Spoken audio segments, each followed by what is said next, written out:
Welcome to our deep dive into the life of Asma bint Abi Bakr.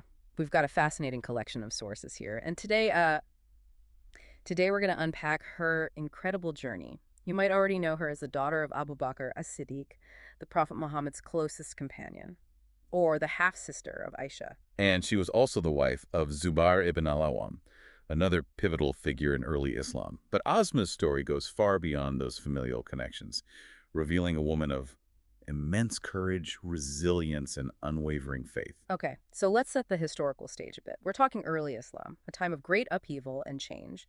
Imagine Mecca in the 7th century, the very beginnings of this new faith, and the challenges those early Muslims faced. Many of the sources we have actually focus on Asma's actions during the Hijrah, the Prophet's migration from Mecca to Medina. This was a dangerous time.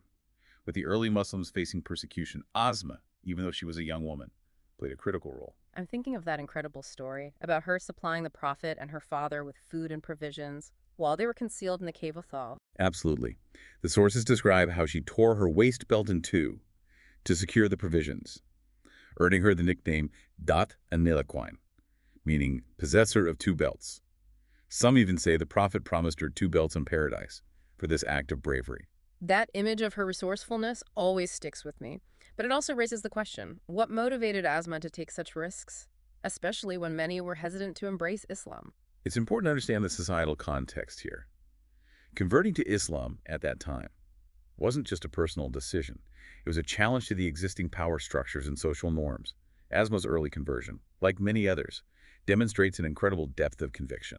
And it seems that depth of conviction only strengthened when the Prophet and her father fled to Medina. But the sources tell us the danger didn't end there. We have accounts of Abu Jahl, a fierce opponent of Islam, confronting Asma. Yes, and this confrontation provides an early glimpse into Asma's unwavering courage. Imagine her, pregnant at the time, standing up to Abu Jahl despite his threats and even a physical assault. The sources describe Abu Jahl slapping Asma so hard that her earring was knocked off. It's hard to fathom the level of intimidation she must have faced. And yet, she refused to reveal the Prophet's location. This event, recounted in several historical texts, highlights Asma's commitment to protecting those she believed in, even at great personal risk. Her actions, particularly in light of her vulnerability as a pregnant woman, reveal an exceptional level of bravery. It really sets the stage for understanding the kind of person she was, even at a young age. And those early challenges seem to have forged within her a remarkable resilience that would define her throughout her life in Medina. Medina was a new beginning for the Muslim community, but it wasn't without its hardships. The sources paint a picture of Asma's life, filled with poverty and demanding physical labor. We have descriptions of her managing household tasks, tending to animals, and even carrying date stones long distances. There's one account where the Prophet offers Asma a ride on his camel, but she declines, out of modesty and respect for her husband. That anecdote really stood out to me. It reveals humility and commitment to her family, even amidst difficult circumstances. What strikes me is that even with these daily struggles, Asma's faith never wavered. And that faith found expression in acts of charity, even when she had very little herself. We have several hadiths, which, by the way, are collections of the Prophet Muhammad's sayings and actions that offer glimpses into Asma's generosity. There's one in particular, where she asks the Prophet about giving charity from her husband's meager earnings. And he encourages her generosity, saying, "Give and do not count, lest Allah counts against you." This hadith, and others like it, reveal that Asma was committed to living out the principles of her faith. Even in the face of poverty, it speaks to the deep connection between her spiritual beliefs and her actions in the world. It's truly inspiring to see that level of commitment. It makes you think about how we prioritize our own values when faced with hardship. But Asma's life wasn't limited to domestic duties and acts of charity. The sources also describe her taking up arms, defending her faith on the battlefield. This aspect of Asma's life challenges the often held view that women in early Islam were solely confined to the domestic sphere. Absolutely. And her participation in the Battle of Yarmouk against the Byzantines was a pivotal moment that really showcased her courage. What's interesting is that in many accounts of the battle, Asma isn't simply described as a bystander or someone offering support from the sidelines.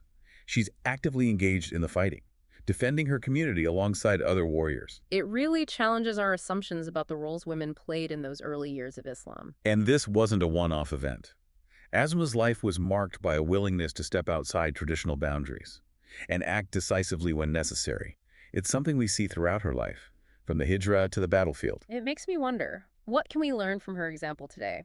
Do you think her story offers any insights into how women can navigate societal expectations and make their voices heard?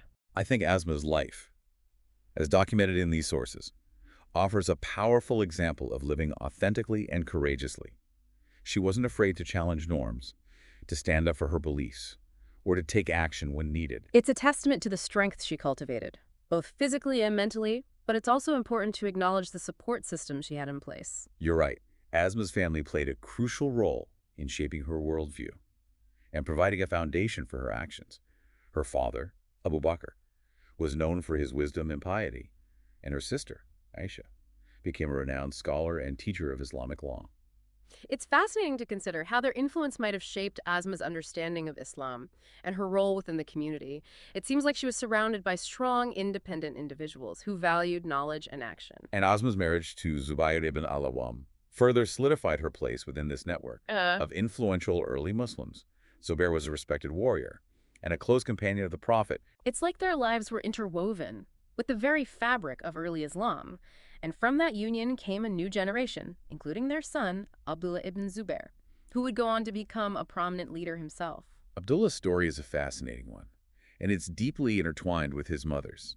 He inherited her courage and her commitment to justice, and his life reflects the values she instilled in him. There's that heartbreaking account of his death at the hands of the tyrannical Al-Hajj ibn Yusuf. And even in that moment of profound grief, Asma demonstrates incredible strength. Remember that powerful scene where Abdullah comes to his mother, torn between surrendering to Al-Hajjaj and continuing to fight for what he believes in?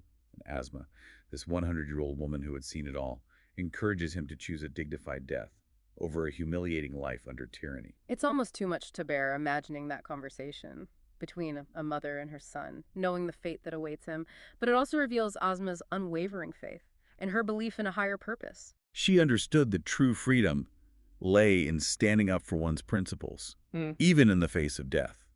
And her words to Abdullah, as recounted in the sources, reflect the depth of conviction that transcends personal loss. It's a reminder that even in the darkest of times, hope and meaning can be found in upholding one's values.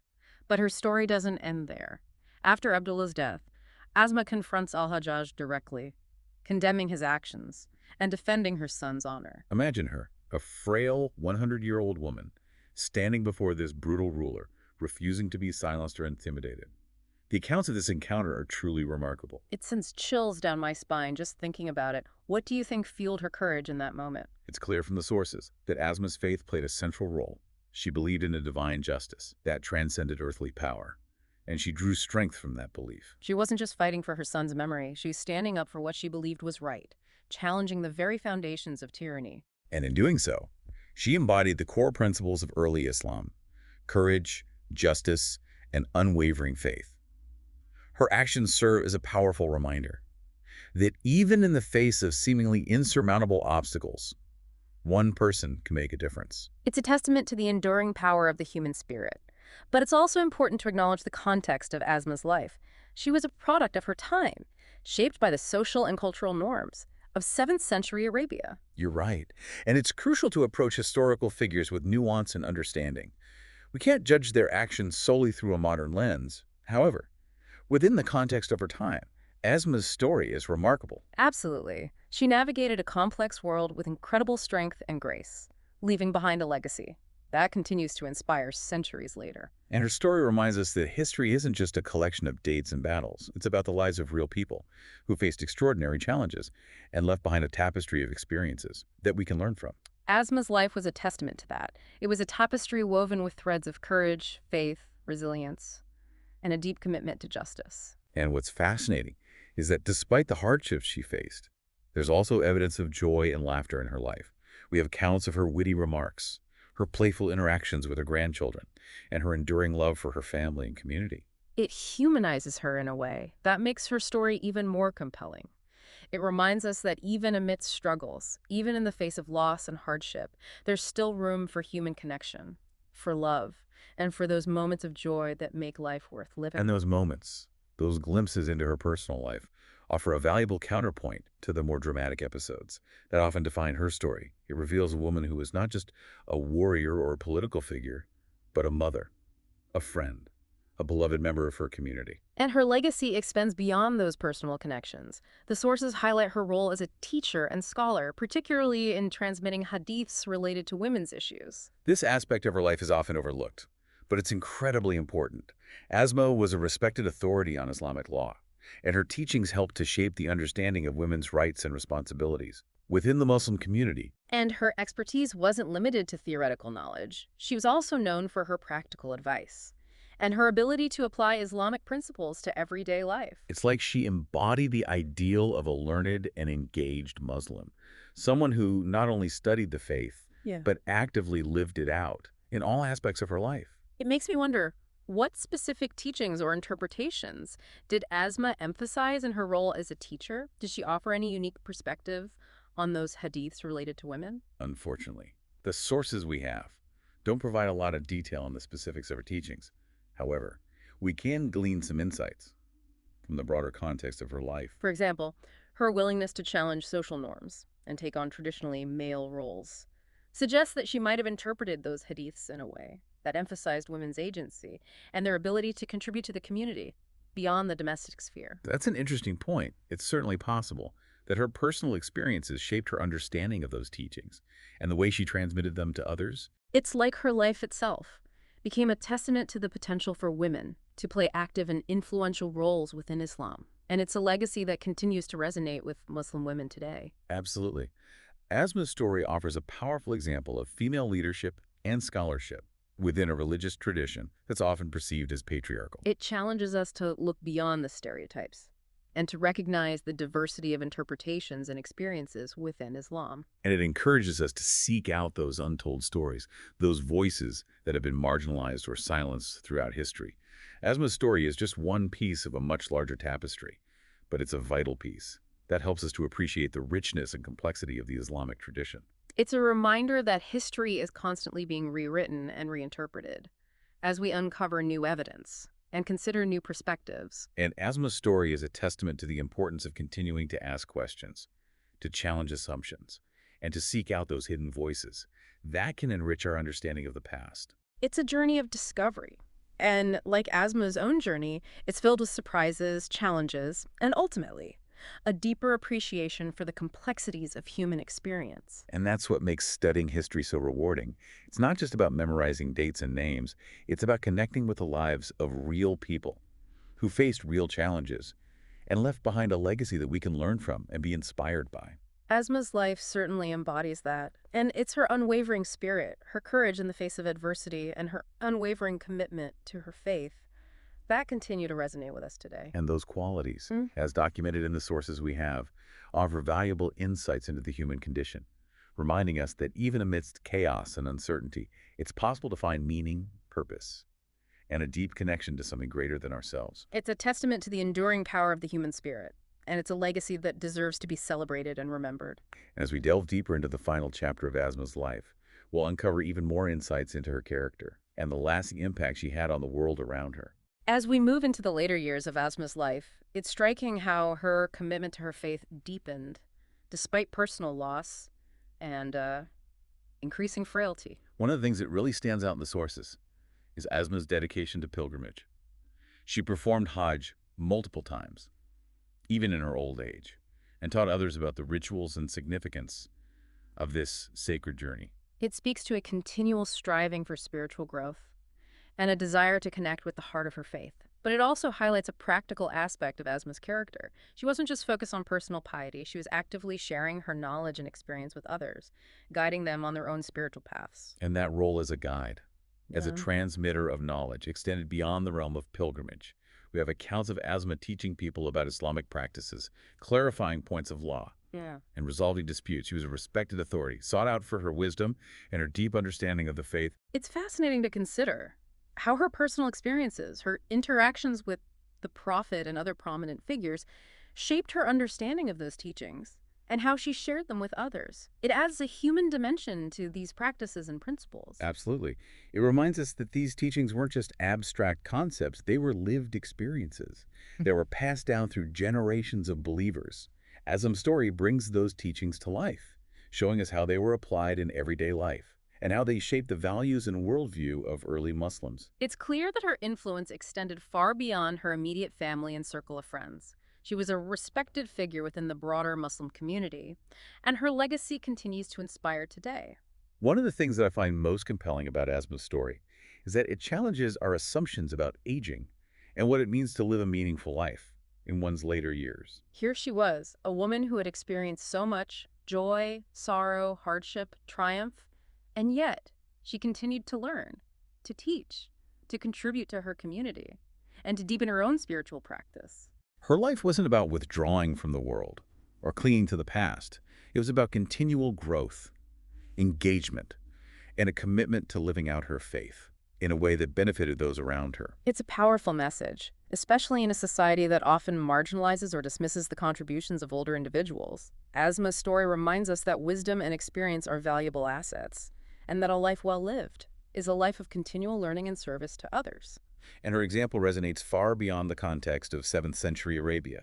It speaks to a universal human desire to find meaning and purpose throughout life's journey, regardless of age or circumstance. It makes you wonder, how did Asma maintain that level of energy and commitment, even in her later years? What fueled her passion for life and her desire to continue learning and growing? I think it's safe to say that her faith played a central role. It provided a framework for understanding the world, a source of comfort in times of difficulty, and a motivation for living a life of service. But it wasn't just about blind faith or adherence to dogma. Asma's life demonstrates a deep and thoughtful engagement with her faith. She wasn't afraid to ask questions, to challenge interpretations, and to seek out knowledge from diverse sources. It's a reminder that true faith isn't passive or static. It's an active process of seeking understanding, wrestling with complex issues, and striving to live in accordance with one's values. And that active engagement with her faith seems to have fueled Asma's resilience throughout her life. She faced numerous challenges, from the early persecution of Muslims in Mecca to the loss of loved ones and the political upheavals of her time. But she never allowed those hardships to break her spirit or extinguish her hope. It makes you consider the role of resilience in navigating life's inevitable ups and downs. Was it something innate to Asma's character, or was it something she cultivated over time through her experiences and her faith? It's difficult to say for certain, but I believe it was likely a combination of both. Some individuals seem to possess an innate resilience, a capacity to bounce back from adversity. It's deeply ingrained in their personality. But resilience can also be developed, nurtured through conscious effort and the support of strong relationships. And it seems that Asma had both. The sources depict her as a strong-willed and independent individual, someone who wasn't easily deterred by challenges. But they also highlight the importance of her relationships with her family, her community, and her faith in providing strength and support during difficult times. It's a reminder that we don't face life's challenges alone. We all have our own support systems, whether it's family, friends, faith, or a combination of all three. And it's in those moments of adversity that we often discover the true depth of that support and the resilience we didn't even know we possessed. It's like that saying, what doesn't kill you makes you stronger. And Asma's life is a testament to the truth of that statement. She faced every challenge with courage and determination, and she emerged from those trials as a beacon of strength, faith, and resilience. And it's that legacy, that enduring spirit, that continues to inspire us today. Asma's story reminds us that no matter what life throws our way, we have the power to overcome, to learn, to grow, and to leave behind a legacy of our own. It's about finding those inner reserves of strength, tapping into the support of those around us, and never giving up on hope, no matter how difficult things may seem. Beautifully said. And you know, as much as Asma's life was shaped by external events, by the historical forces that swirled around her, she also played an active role in shaping her own destiny. Right. She wasn't just a passive observer. She was a woman of action, making choices that aligned with her values, her beliefs, and her commitment to her faith and community. Exactly. And that agency, that ability to make choices and take action is something we can all embrace, no matter our circumstances. Asma's story reminds us that we're not just products of our environment, we're active participants in shaping our own lives.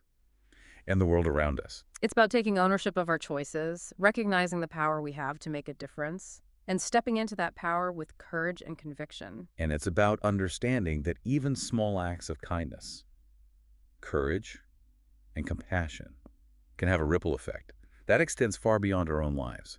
Asma's story is a perfect example of that. Her simple act of providing food and supplies to the Prophet and her father during the Hijrah ultimately helped to shape the course of Islamic history. It's mind-blowing when you think about it that way, and it makes you wonder what kind of impact our own seemingly small actions might have on the world around us. Perhaps we each carry within us that potential to shape history, just as Asma did, through acts of courage, compassion, and unwavering faith. It's a thought-provoking idea, and one that speaks to the interconnectedness of our lives and the enduring impact of human action. As we conclude our deep dive into Asma bint Abi Bakr's extraordinary life, I hope you're left not only with a sense of awe and inspiration, but also with a renewed appreciation for the power we each possess to make a difference in the world. I think that's a beautiful way to sum up this incredible journey we've taken together. Asma's story is a reminder that even seemingly ordinary individuals can achieve extraordinary things when driven by conviction, guided by faith, and supported by a loving community. And it challenges each of us to consider how we might embody those same qualities in our own lives, leaving behind a legacy that inspires generations to come on the heart.